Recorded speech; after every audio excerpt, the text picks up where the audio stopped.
अस्सलाम वालेकुम। आज की इस वीडियो में हम chapter number 3 measure of location के इंपॉर्टेंट टॉपिक्स को डिस्कस करेंगे और साथ में हमने इसकी पेपर की तैयारी किस तरह करनी है इस चैप्टर की हम वो भी डिस्कस करेंगे। चैप्टर नंबर 3 जो है वो हमारे पास थ्योरेटिकली और न्यूमेरिकली बहुत जो दोनों तरफ से हमारे पास इंपॉर्टेंट है, क्योंकि इसमें थ्योरेटिकल क्वेश्चन भी आते हैं और न्यूमेरिकल क्वेश्चन भी आते हैं। ठीक है, और ये बैलेंस चलता है, कभी हमारे पास न्यूमेरिकल क्वेश्चन आ रहे हैं, कभी थ्योरेटिकल क्वेश्चन आ रहे हैं, 50-50। और बहुत रेयर होता है, मतलब आ जाता होता है इसमें से लॉन्ग में इसमें एक क्वेश्चन आ जाता है। ठीक है, अब चैप्टर नंबर 3 जो है वो हमारे पास एवरेजेस के बारे में या सेंटर टेंडेंसी, जिसके मतलब है कि हमारे पास एक सेंट्रल वैल्यू है, उसको कैसे फाइंड किया जाता है उसके बारे में। ठीक है, एवरेज क्या होते हैं कि हमारे पास एक सिंगल वैल्यू होती है जो पूरे की पूरे डिस्ट्रीब्यूशन को या डेटा सेट को डिफाइन करी होती है। इस चैप्टर में हमने 5 तरह के एवरेजेस पढ़े थे। एक होता है अर्थमेटिक, दूसरा हार्मोनिक, तीसरा ज्योमेट्रिक, चौथा मीडियन एंड पांचवा मोड पढ़ा था। इन सबको हम देखेंगे इस वीडियो में। ठीक है, सबसे पहले हम स्टडी करते हैं अर्थमेटिक मीन को। अर्थमेटिक मीन हमारे पास दो ग्रुप्स में डिवाइड है, एक है ग्रुप डाटा और एक है अनग्रुप डाटा। ग्रुप डाटा वो होता है जिसमें हमारे पास फ्रीक्वेंसी इन्वॉल्व होती है और मोस्टली हम इसको टेबल की फॉर्म में सॉल्व करते हैं। ठीक है, फ्रीक्वेंसी डिस्ट्रीब्यूशन के टेबल की फॉर्म में सॉल्व करते हैं, जबकि अनग्रुप डाटा सिंपल डाटा होता है। आपके पास डाटा पॉइंट्स गिवन है, आपने उसको ऐड करना है या सब्ट्रैक्ट करना है, आप इसको सिंपली इस तरह सॉल्व कर लेते हो। हमारे पास अर्थमेटिक मीन में हमने 3 मेथड्स पढ़े थे, direct, shortcut method and coding method. और ये तीनों मेथड डिटेल मैंने अपने चैनल पे इसके क्वेश्चंस के न्यूमेरिकल के थ्रू मैंने समझाए हुए हैं, आप वहाँ पे जाके इसको चेक कर सकते हैं। आपने जब पेपर की तैयारी करनी है तो आपने मेक श्योर करना है कि आपने तीनों के तीनों मेथड को अच्छे तरीके से सॉल्व करना है, इनके न्यूमेरिकल क्वेश्चंस को अच्छे तरीके से सॉल्व करना है, और आपको तीनों के तीनों के जो है वो फार्मूलाज अच्छे तरीके से सॉल्व होने पता होने चाहिए। क्योंकि बाज़ दफ़ा हमारे पास पेपर में क्या होता है कि आपके पास फॉर एग्जांपल कोडिंग मेथड का क्वेश्चन है, उसमें आपको यू गिवन होता है, यू जो है उसका फार्मूला गिवन होगा या यू की वैल्यू गिवन होगी, ए की वैल्यू गिवन हो जाती है, एच की वैल्यू गिवन हो जाती है, और आपके पास फ्रीक्वेंसीज कुछ दी हुई होती है और आपने उसमें वैल्यूज पुट करके सिंपल आपने अर्थमेटिक मीन फाइंड करना होता है। इसी वजह से आपको ग्रुप अनग्रुप का जो है वो फार्मूला अच्छे तरीके से याद करना आना चाहिए। और आपको कुछ आप एक्सरसाइज के हर क्वेश्चन मत करिए, लेकिन कुछ एक्सरसाइज के ऐसे क्वेश्चन उठा लें जिसके थ्रू आप जो है वो इसको सॉल्व कर लें और आपको याद रहे कि इसको हमने फार्मूला में पुट कैसे करना है, चीज़ें फाइंड कैसे करनी है, वो आपको याद होना चाहिए। नेक्स्ट है आपके पास अर्थमेटिक मीन की प्रॉपर्टीज। अर्थमेटिक मीन हमें पता है, अर्थमेटिक मीन में sum of the deviation from its mean हमेशा जीरो होता है। ठीक है, उसके बाद अगर हमारे पास ओरिजिन में को या स्केल में कहीं पे डेटा सेट में कहीं पे भी छोटी सी वैल्यू चेंज हो जाती है तो मीन हमेशा उससे इफेक्ट होता है, मीन हमेशा एक्सट्रीम वैल्यू से इफेक्ट होता है। ठीक है, और हमारे पास हम थर्ड प्रॉपर्टी इसकी है कि मीन जो है वो हमेशा डेटा की स्मॉलेस्ट और लार्जेस्ट वैल्यू के दरमियान लाइक करता है। हमने भी ये देखा है, जब हम मीन फाइंड करते हैं तो हम क्या करते हैं कि हम जब भी क्लासेस बनाते हैं डिस्ट्रीब्यूशन में, तो हम डेटा की सबसे छोटी वैल्यू सबसे बड़ी वैल्यू लेते हैं, उसके अकॉर्डिंगली हम अपनी क्लासेस को सेट करते हैं। तो जब मीन हम निकालते हैं तो मीन भी हमेशा उस बड़ी और छोटी वैल्यू के दरमियान आता है। ठीक है, एडवांटेजेस और डिसएडवांटेजेस की बात करें तो अर्थमेटिक मीन सबसे सिंपलेस्ट मीन है, सबसे डायरेक्ट मेथड है, सबसे ईजिली सॉल्व हो जाता है और अंडरस्टैंडेबल भी है। ठीक है, और हमारे पास फर्दर मैथमेटिकली जो है वो उसको सॉल्व करने के लिए भी सूटेबल है। ठीक है, हम इसको इसके ऊपर मैथमेटिकल फार्मूला के थ्रू इसको इजीली, और ये क्लियर और डिफाइन है हमारे पास। ठीक है, और ये अलजेब्रिक मैनिपुलेशन भी फर्दर कर सकता है और इसके साथ ये इजी टू कैलकुलेट है। लेकिन अगर हम इसके डिसएडवांटेजेस की बात करते हैं तो ये एक्सट्रीम वैल्यू से फर्स्ट ऑफ ऑल अफेक्ट हो जाता है। सेकेंडली इसकी जो हमारे पास हाईली स्क्यूड डिस्ट्रीब्यूशन होती है इसकी। उसके बाद हमारे पास ये जो होता है कि ओपन एंड फ्रीक्वेंसी डिस्ट्रीब्यूशन के लिए एक्यूरेट नहीं होता। जहाँ पे हमारे पास ओपन एंड क्लासेस हो, फ्रीक्वेंसी टेबल होता है, वहाँ पे ये काम नहीं करता। ओके, सेकंड जो हमारे पास एवरेज है वो ज्योमेट्रिक है। ज्योमेट्रिक से ही पता लग रहा है कि इसमें हमने लॉग को इन्वॉल्व कर लिया है। ठीक है, ज्योमेट्रिक में हमने लॉग को इन्वॉल्व किया है, साथ में हम इसको फाइंड कैसे करते हैं, आपके पास सिंपल लॉग है, आपने उस लॉग को मिड पॉइंट के साथ मल्टीप्लाई करना है, डिवाइड बाय जो है फ्रीक्वेंसी करेंगे तो ग्रुप अनग्रुप्ड के लिए आ जाएगा, और जब उसमें फ्रीक्वेंसी आ जाएगी तो वो हमारे पास ग्रुप्ड के लिए हो जाता है। ठीक है, अब इसके एडवांटेजेस और डिसएडवांटेजेस की बात करें तो एडवांटेजेस में ये है कि ये हमारे पास क्लियरली डिफाइन है, किसी भी मैथमेटिकल फॉर्मूला के हमने इसको क्लियर डिफाइन कर दिया है, बट ये हमारे पास सारी वैल्यू पर बेस्ड करता है। ये ऐसा नहीं है कि मीडियन की तरह जो है वो मिड वैल्यू पर बेस्ड करे या मोड की तरह फ्रीक्वेंट वैल्यू। इसमें हमारे पास तमाम वैल्यूज इन्वॉल्व होती हैं और ये तमाम वैल्यूज को लेके चलता है। लेकिन ये अफेक्ट कर जाता है एक्सट्रीमली लार्ज वैल्यू। अगर हमारे पास डेटा में बहुत ज़्यादा लार्ज वैल्यू हो जाएंगी तो ये उससे क्या कर जाएगा, इफेक्ट कर जाएगा। ठीक है, ये मोस्टली वहाँ पे यूज़ होता है जहाँ पे हमने एवरेज परसेंटेज किसी चीज़ की निकालनी होती है, मतलब मल्टीप्लिकेटिव रिलेशनशिप के लिए बहुत ज़्यादा सूटेबल है। ठीक है, अब अगर हम बात करते हैं इसके डिसएडवांटेजेस तो ये ईजी नहीं होता है कैलकुलेट करना, क्योंकि लॉग इन्वॉल्व हो जाता है और लॉग ईजी नहीं होता कैलकुलेट करने के लिए। दूसरा, ये सिंपल नहीं होता, अंडरस्टैंड करने के लिए बिल्कुल भी सिंपल नहीं होता। तीसरा, अगर इसकी डेटा की एक भी वैल्यू ज़ीरो हो जाती है, और ये बहुत इंपॉर्टेंट पॉइंट है ज्योमेट्रिक मीन का, अगर हमारे पास ज्योमेट्रिक मीन का एक भी डेटा सेट या एक भी डेटा पॉइंट आपके पास ज़ीरो हो जाता है, तो वहाँ पर हम जो है ज्योमेट्रिक मीन को नहीं अप्रोच कर सकते, वहाँ पे ज्योमेट्रिक मीन वैनिश कर जाता है, ख़त्म हो जाता है। तो इसलिए वेरी इंपॉर्टेंट, इसका एक ड्रॉबैक ये भी है कि हमारे पास ज्योमेट्रिक मीन में अगर कोई भी वैल्यू ज़ीरो हो जाती है, तो वहाँ पे ये काम नहीं कर रहा है, ठीक है? तो हम हमारे पास ज्योमेट्रिक मीन वहीं पे काम करेगा जहाँ पे उसकी डाटा सेट नॉन ज़ीरो है, ठीक है? नॉन ज़ीरो, नॉन नेगेटिव है, ठीक है? थर्ड, हमारे पास क्या हो जाता है कि हमारे पास ये जो है वो एक्सट्रीम वैल्यू से कर रहा होता है, और साथ में ये नेगेटिव वैल्यूज़ को भी लेके नहीं चलता है, ठीक है? तो ज्योमेट्रिक मीन में 2 मेन इंपॉर्टेंट पॉइंट जो आपने याद रखने हैं, एक तो ये है कि ज्योमेट्रिक मीन एक्सट्रीम वैल्यू से जो है अफ़ेक्ट हो जाता है। सेकेंडली, ज्योमेट्रिक मीन हमेशा नॉन नेगेटिव वैल्यू पर काम करता है। हम इसको तब कंप्यूट नहीं कर सकते हैं, कैलकुलेट नहीं कर सकते हैं जब डेटा में नेगेटिव वैल्यूज़ आ जाएँगी। थर्ड, ये हमेशा कभी भी काम नहीं करेगा जब आपके पास कोई भी डेटा सेट का डेटा पॉइंट जो है वो ज़ीरो हो जाएगा, ठीक है? अगर ये ज़ीरो हो जाता है, ये कंप्लीटली वैनिश कर जाता है, ये काम नहीं करता है। अब हम हार्मोनिक मीन की बात करते हैं, तो हमें पता है हार्मोनिक मीन इन्वर्स होता है अर्थमेटिक मीन का, ठीक है? रेसिप्रोकल होता है अर्थमेटिक मीन का, ठीक है? आपने इसका सिंपल फार्मूला आपके पास ग्रुप्ड का अनग्रुप्ड का फार्मूला है, ठीक है? अब अगर हम इसके एडवांटेजेस और डिसएडवांटेजेस की बात करें, तो फर्स्ट ऑफ ऑल ये बेस करता है तमाम वैल्यूज़ पे लिए, उस सेकंड अलजेब्रिक मैनिपुलेशन के लिए बेस्ट है, ठीक है? लेकिन ये क्या करता है, इफेक्ट हो जाता है अगर हमारे पास फ्लक्चुएशन आ जाता है सैम्पलिंग में, तो ये वहाँ पे इफेक्ट हो जाता है। एवरेज वेट के लिए ये बेस्ट है, ठीक है? अगर डिसएडवांटेजेस की बात करें, तो ये इतना सिंपल भी नहीं है कि इसको हम बोलें कि सिंपली टू अंडरस्टैंड, और ना ही ये मुश्किल है, मतलब मॉडरेट है, आराम से मतलब कर सकते हैं, ज़्यादा डिफिकल्ट भी नहीं है और ज़्यादा आसान भी नहीं है। सेकेंडली, ये भी extreme values, extremely small value से इफेक्ट होता है। अगर हमने बात की थी ज्योमेट्रिक मीन की, तो वो एक्सट्रीमली लार्ज वैल्यू से इफेक्ट हो रहा था। सेम हमारे पास जो अर्थमेटिक मीन था वो भी एक्सट्रीमली लार्ज वैल्यू से इफेक्ट हो रहा था, लेकिन हार्मोनिक मीन जो होता है वो एक्सट्रीमली स्मॉल वैल्यू से इफेक्ट होता है, ठीक है? और अगर हमारे पास सेम ज्योमेट्रिक मीन और हार्मोनिक मीन का ये है, अगर इन दोनों में से कोई भी इनका डाटा सेट का पॉइंट ज़ीरो हो जाता है, तो ये वैनिश कर जाता है, हम इसको वहाँ पे फाइंड नहीं कर सकते, क्योंकि हार्मोनिक मीन में अगर कोई भी डेटा पॉइंट ज़ीरो हो जाता है, तो वो डिवीजन में जाके ज़ीरो हो रहा है, ठीक है? तो वहाँ पे जब हमारे पास कोई भी डेटा पॉइंट ज़ीरो हो गया, कोई भी वैल्यू ज़ीरो होगी डेटा में, तो वो हमारे पास, हम उसको फाइंड नहीं कर।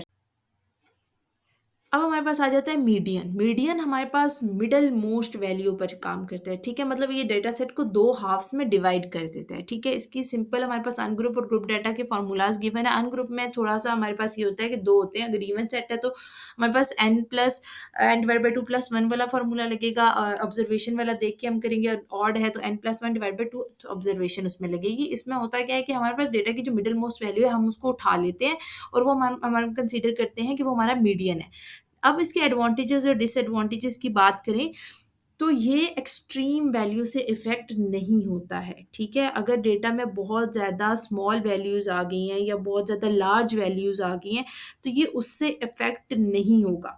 सेकेंडली, ये ओपन एंड फ्रीक्वेंसी टेबल के लिए भी, ठीक है, काम करता है। काम करता है, ठीक है? लेकिन आपके पास जो मीडियन है वो ओपन एंड क्लास में फ़ॉल नहीं करना चाहिए, वरना ये उसके लिए भी काम करेगा, ठीक है?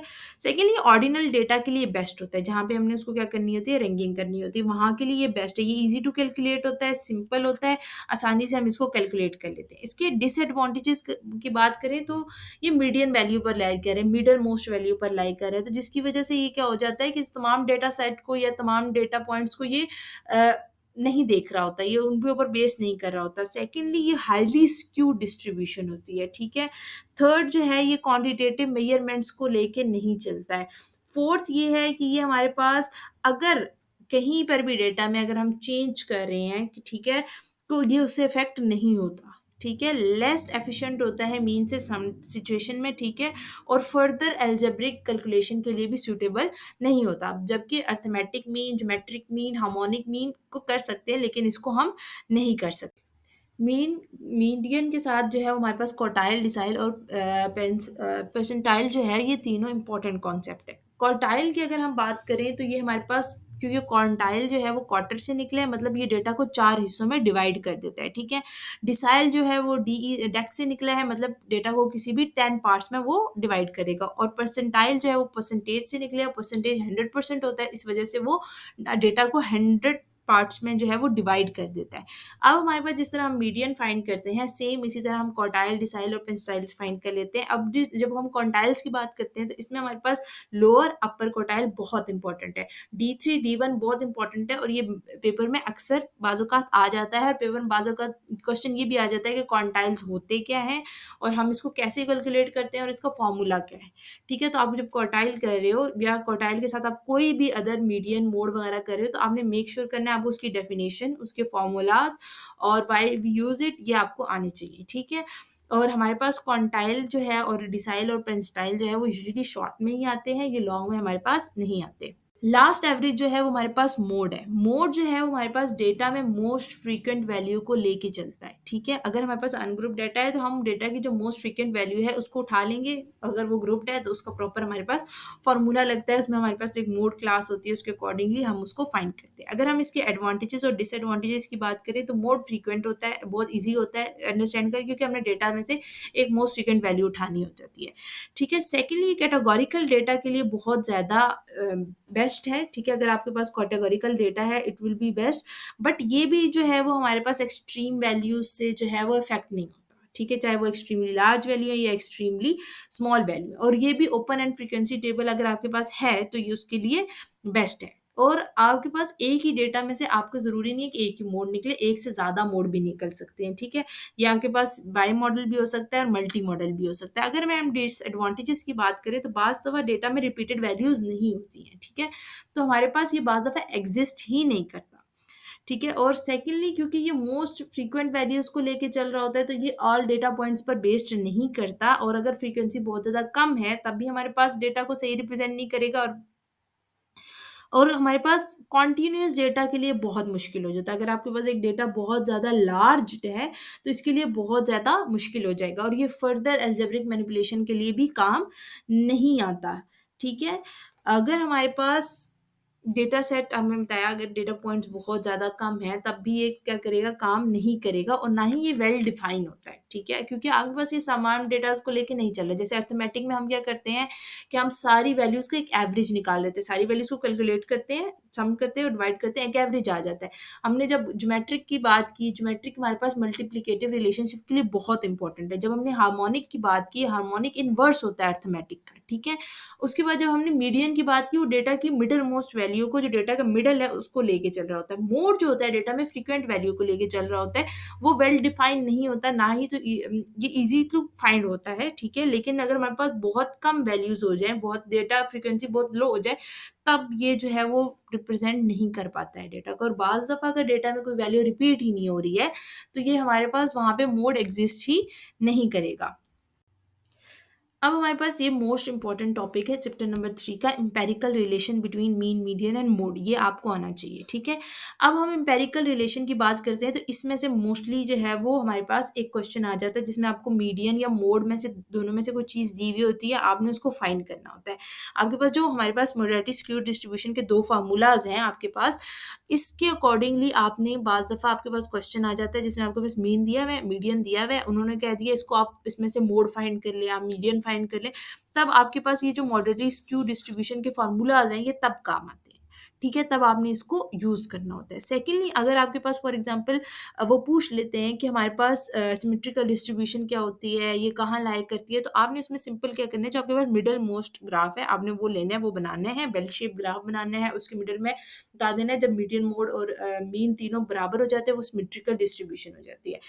थर्ड पॉइंट जो आपको इसका एम्पेरिकल फार्मूला का याद रखना है वो ये है, अगर हमारे पास ग्राफ जो है वो पॉजिटिवली स्क्यूड है, ठीक है, तो हमेशा मीन जो होगा वो मीडियन से बड़ा होगा और मीडियन जो है वो मोड से बड़ा होगा, ठीक है?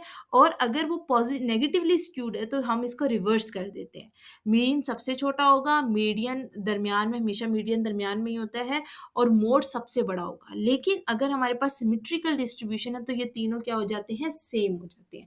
तो हमारे पास बाज़ दफ़ा पेपर में क्वेश्चन आ जाता था शॉर्ट में, जिसमें आपके पास मीन और मोड दिया होता है, आपने मीडियन निकालना होता है, या मोड और मीन दिया हुआ है, आपने जो है वो इस तरह का आपने निकालना होता है, फाइंड करना होता है। इसके ग्राफ्स, इसके रिलेशनशिप्स और इसके फार्मूलाज बहुत ज़्यादा इंपॉर्टेंट है, और ये पेपर के लिहाज से one of the most important topic है। One of the most frequent question जो हमारे पास चैप्टर नंबर 3 में से आता है, वो आता है कि what is a good average? Good average क्या होती है? ठीक है? उसके कुछ पॉइंट्स हैं, जैसे कि आपके पास गुड एवरेज वो होती है जो रिजिडली डिफाइन होती है, मतलब क्लियरली डिफाइन होती है, ईज़ी टू अंडरस्टैंडेबल होती है, और किसी मैथमेटिकल फार्मूला के थ्रू हमने डिफाइन कर दिया है। जैसे आपके पास जितनी भी एवरेजेस हैं, उनका एक क्लियर डिफाइंड फार्मूला है, ठीक है? जिसको आप ईज़िली यूज़ कर सकते हो। ये ईज़ी टू कैलकुलेट होती है, ईज़ी टू अंडरस्टैंड होती हैं, एक्सट्रीम वैल्यू से जो है वो नहीं अफेक्ट होती हैं, और फर्दर मैथमेटिकल ट्रीटमेंट के लिए भी, मतलब अगर फर्दर आपने अलजेब्रिक मैनिपुलेशन इसकी करनी है, फर्दर कैलकुलेशन आपने इसके ऊपर करनी है, तो आप इसके ऊपर कर सकते हो। ठीक है? तो गुड एवरेज हमेशा वो होती है जो आपके पास क्लियरली डिफाइन होती है, ठीक है? ईज़ी टू अंडरस्टैंड होती है। आपने इसको जो है वो एक्सट्रीम वैल्यू से जो है वो इफ़ेक्ट नहीं करती है, फर्दर स्टैटिस्टिकल एनालिसिस और कैलकुलेशन के लिए काम करती है, ठीक है? तो आपके पास गुड एवरेज होती है, और ये मोस्टली पेपर में आने वाला क्वेश्चन है।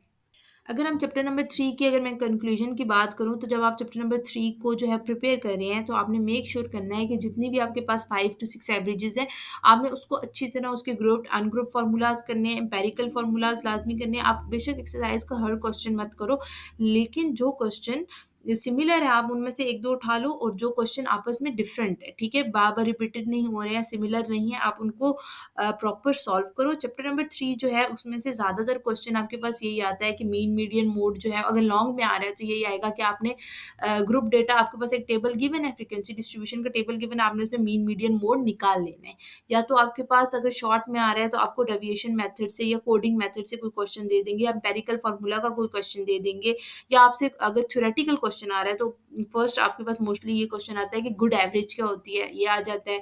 या आपके पास ये क्वेश्चन आ जाता है कि क्वांटाइल्स क्या होते हैं, क्वांटाइल्स का फार्मूला क्या होता है आपके पास।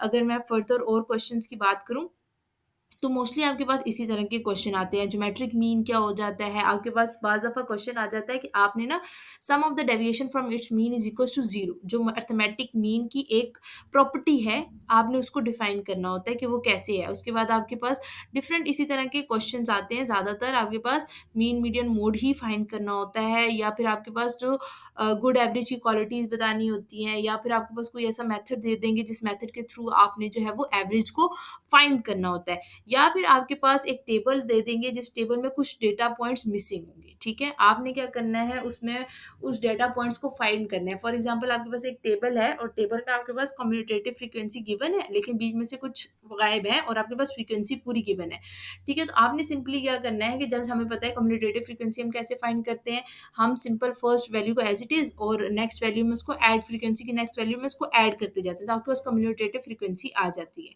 तो इस तरह के क्वेश्चन आपके पास मोस्टली पेपर में आते हैं। अगर हम ऑब्जेक्टिव वाइज़ बात करें, तो ऑब्जेक्टिव वाइज़ आपके पास एक तो ये आ जाता है कि sum of deviation from its mean कितना होता है, तो वो 0 होता है आपके पास। सबसे बेस्ट एवरेज कौन-सा होता है, आपने वो बताना होता है। आपके पास कोई फ़ॉर्मूला पूछ लेंगे, आपके पास डेटा में आपको जनरली कुछ वैल्यूज़ दे देंगे, और उसमें से पूछेंगे कि हमारे पास मोड क्या है, या फिर हमारे पास अगर इस डेटा का मीडियन कैसे निकालें, तो इस तरह के क्वेश्चन आपके पास चैप्टर नंबर 3 में से यूजुअली आते हैं।